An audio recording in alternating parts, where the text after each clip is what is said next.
രാജ്യത്തിന്റെ ഏറ്റവും വലിയ പവർ സുപ്രീം പവർ ജനതയാണ്, അല്ലാണ്ട് രാഷ്ട്രീയക്കാരനൊന്നുമല്ല. രാഷ്ട്രീയക്കാരനോ അല്ല, ഗവൺമെന്റ് ജോലിക്കാരനോ അല്ല, അമ്പലത്തിലോ ആരുമല്ല, പള്ളിയിലോ ആരുമല്ല. ജനതയാണ് അവിടുത്തെ ഒരു രാജ്യത്തിന്റെ സുപ്രീം പവർ. ആ ജനങ്ങളാണ് തീരുമാനിക്കേണ്ടത്. അവരെ വിവരമെല്ലാം ഉണ്ടാക്കിയും വിദ്യാഭ്യാസം എല്ലാം ഉണ്ടാക്കിയും തമ്മിൽ തല്ലിച്ചും വിഭജിച്ചും ഇവരിങ്ങനെ ചെയ്യാണ്. ഏത് രാജ്യത്തിന്റെ അതെ, ഏതൊരു രാജ്യത്തിന്റെ. ഇപ്പൊ ഈ ഗ്ലോബൽ വാർമിംഗ് ഒരു രാജ്യത്തും തടയാൻ പറ്റണ്ടായില്ലേ? ഒരു രാജ്യത്തും തടയാൻ പറ്റണ്ടായില്ലേ ഗ്ലോബൽ വാർമിംഗ്? ആർക്കാ തടയാൻ പറ്റുന്നത്? സൗദി അറേബ്യ വലിക്കുന്നുണ്ട്, ദുബായ് വലിച്ചു, ബ്രസീൽ വലിച്ചു, ആർക്കും ഇത് വലിച്ചു. ആരെങ്കിലും ചെയ്യാൻ പറ്റുമോ? അപ്പം നേച്ചർ നമ്മൾ മനസ്സിലാക്കുക, നേച്ചർ അറിയാം. നേച്ചറാണ് വേൾഡ്, അതിന് വേൾഡ് ഉള്ളൂ. ഇതിലൊരു ഈ പ്രകൃതിയിൽ നമ്മൾ പറയുന്നത് എന്നുള്ളത് ഭൂമി നമ്മളാരും ഉണ്ടാക്കി വെച്ചാൽ നമ്മൾക്കാർക്കും ഇത് കൊണ്ടുപോകാനും പറ്റില്ല. പക്ഷെ നമ്മൾ ഇതിന് മാന്യത പാലിക്കുക. പാനൽ അല്ലേ? ഈ സിംഹത്തിന് പേടിയുണ്ട്, പക്ഷെ സിംഹം അതിനെ അതിജീവിക്കുന്നു. അതുപോലെ നമ്മൾ അതിനെ അതിജീവിക്കുന്നു. അപ്പം നമ്മൾ അട്ടേനെ കാര്യമാണ്. ഈ അട്ടേനെ കടുവയ്ക്ക് അട്ടേനെ എടുത്ത് കളയാൻ പറ്റൂല. കടുവനെ മൂക്കിലെ കട്ട കയറി കിടക്കും, മൂക്കിലെ കട്ട കയറി കടിക്കും, ചുണ്ട് കയറി കടിക്കും.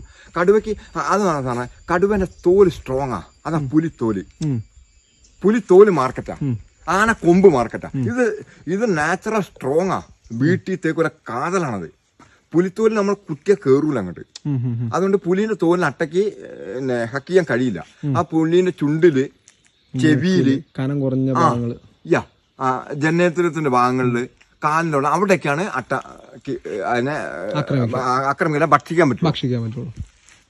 അതെ അതെ. അപ്പൊ അതേപോലെ അത് ഞാൻ പറഞ്ഞു. നിങ്ങളുടെ ബെഡ്റൂം മുതൽ ബാങ്ക് ബാലൻസ് വരെ ഞാൻ അറിഞ്ഞിരിക്കണം. മക്കളെന്താ, അച്ഛനും അമ്മ എന്താ, ഭാര്യ ആരാ, ഭാര്യ മാതാവ് ആരാ, ഭാര്യ സഹോദരന്മാരാരാ. ഇപ്പൊ നിസ്സാരം ഞാൻ പറഞ്ഞ ഒരു കാര്യം ഞാൻ അങ്ങോട്ട് പറയാം. പാലടുപ്പത്ത് വെച്ചു, പാല് തിളച്ചു പോയി, ഓളെ ഉപ്പ വിളിച്ചു, ഉപ്പാൻ്റെ ഫോണിൽ പെട്ടു. സംഭവം നടന്നുകൊണ്ടിരിക്കുക. ഉപ്പാൻ്റെ ഫോണിൽ പെട്ടു, ഗ്യാസ് പാല് തിളച്ച് പൊന്തി നാശായി.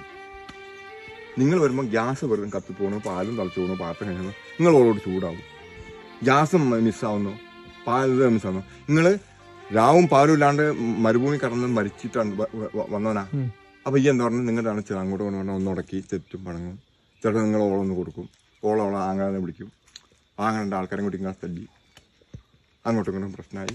നിങ്ങളൊപ്പാനും ഉമ്മേനെയും കുട്ടി ഓള് കേസ് കൊടുത്ത്, ഓളൊപ്പാനും ഉമ്മേനെയും കുട്ടി നിങ്ങൾ കേസ് കൊടുത്ത്. പിന്നെ ഈ ജന്മത്തിൽ ജോയിൻ ചെയ്യാൻ പറ്റില്ല. ജോയിൻ ചെയ്യാൻ പറ്റില്ല സാർ. ഇതെന്റെ വരുമാനാ. എനിക്ക് നിങ്ങളുടെ നിന്ന് 5000 വാങ്ങാം, അവിടുന്ന് 5000 വാങ്ങാം, അവിടെ നിന്ന് 10000 വാങ്ങാം, രാത്രി ഓളെ ഫോൺ ചെയ്യാം. ആ സാധനം കണ്ട് അതേ സ്ഥാനത്ത് ആ ഗ്യാസ് നിങ്ങൾക്കൊന്ന് ഓഫ് ചെയ്യാനുള്ളൂ. ഓഫ് ചെയ്യാനുള്ളൂ. ആ ചെയ്യൂല. വളഞ്ഞ് മൂക്ക് പിടിച്ച് നമ്മളത് ഇത്രയും വലിയൊരു വിഷയത്തെ എങ്ങനെ ഉറങ്ങും സാറേ? എങ്ങനെ ഞാൻ ഉറങ്ങും? നിങ്ങൾ വന്നാ പഴുത്ത ഒറ്റ സെക്കൻഡ് കൊണ്ട് കഴിഞ്ഞു.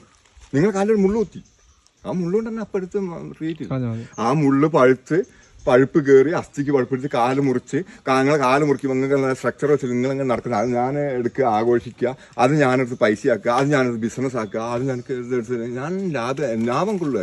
എനിക്ക് നിന്നിട്ട് മതി. അതിൽ അടുത്തോനെ പിടിക്കുക, ഓനും പോയി അടുത്തോനെ പിടിക്കുക. ഇതെങ്ങനെ തുടർന്നുകൊണ്ടിരിക്കുക? ചെയിൻ റിയാക്ഷൻ പോലെ. ബോംബ് സ്ഫോടനം, ന്യൂക്ലിയർ ബോംബ് സ്ഫോടനം, ചെയിൻ റിയാക്ഷൻ. ഒന്ന് തുടങ്ങിയാൽ മതി, അവിടെ പോകും. അതാ മത അങ്ങനെയാ. ഇവിടെ പൊട്ടി അങ്ങനെ അങ്ങ് കൂട്ടി പോകും.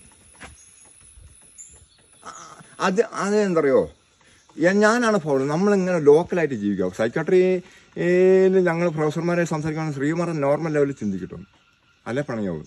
ഇവിടെ ബ്ലഡി നോൺസെൻസിന്റെ ലൈഫാണ്. കർണനെ പുഴയിൽ ഒഴുക്കി വിട്ടു, സീതനെ മണ്ണ് കുഴിച്ചു വിട്ടു. നമ്മൾ സംസ്കാരതാ. പിന്നെ നമ്മളതിനെ കുറിച്ച്, പക്ഷെ ഇതല്ല സംസ്കാരം.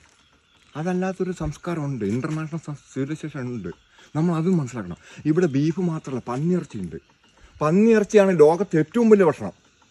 ലോകത്തെ വേൾഡ് നമ്പർ 1 പന്നിയിറച്ചി. കൂടുതൽ ഭക്ഷിക്കുന്നത് പന്നിയിറച്ചിയാണ്. അത് കഴിഞ്ഞിട്ട് അമേരിക്ക, ഇറ്റലി, ബ്രിട്ടൻ, ഫ്രാൻസ് പന്നി മാംസം. നല്ല കലോറിയാ, നല്ല എനർജിയാ.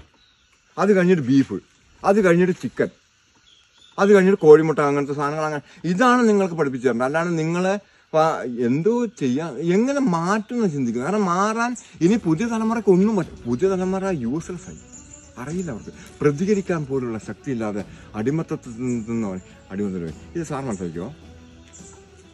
മുതലാളിത്തം സാമ്രാജ്യത്വത്തിലേക്കും, സാമ്രാജ്യത്വം അടിമത്തത്തിലേക്കും, അടിമത്തം മഹത്തായ വിപ്ലവത്തിലേക്കും കൊണ്ടുപോകും. അതെ ഞാൻ മുതലാളിയായി, പിന്നെ സാമ്രാജ്യമായി, പിന്നെ നിങ്ങൾ എൻ്റെ അടിമയായി, പിന്നെ നിങ്ങൾ എന്നെ തിരിച്ചടിക്കും. അത് വിദൂരമല്ല. അപ്പം ഇതിനെ ശരിക്കും ഈ ഇന്റർനെറ്റ് മനുഷ്യനിപ്പം ബഹിരാകാശ ജീവിയായി മാറിക്കഴിഞ്ഞു. മനുഷ്യനിപ്പം ഭൂമിയിൽ നിന്ന് വിട്ട് കഴിഞ്ഞു. ഭൂമിയിലല്ല, കൃഷികളെല്ലാം 100% യാന്ത്രികവൽക്കരിക്കപ്പെട്ടു. മനുഷ്യൻ ഫിനാൻഷ്യൽ സാമ്പത്തിക വ്യവസ്ഥ നിങ്ങളെ വിഴുങ്ങി. ഇപ്പം ഞാൻ പറഞ്ഞില്ലേ, നിങ്ങൾക്ക് ടൗണിൽ പോയിട്ട് പട്ടിണി നടക്കാൻ 1000 രൂപ വേണം. ഒന്നുകിൽ വാടക കൊടുക്കാണ്ടാവും, അല്ലെങ്കിൽ ഗ്യാസിൻ്റെ ഉണ്ടാവും, ഫോണ്, കറണ്ട് ബില്ല്, പിന്നെ കേബിൾ ചാർജ്, പിന്നെ കല്യാണത്തിന് പോകണ്ട.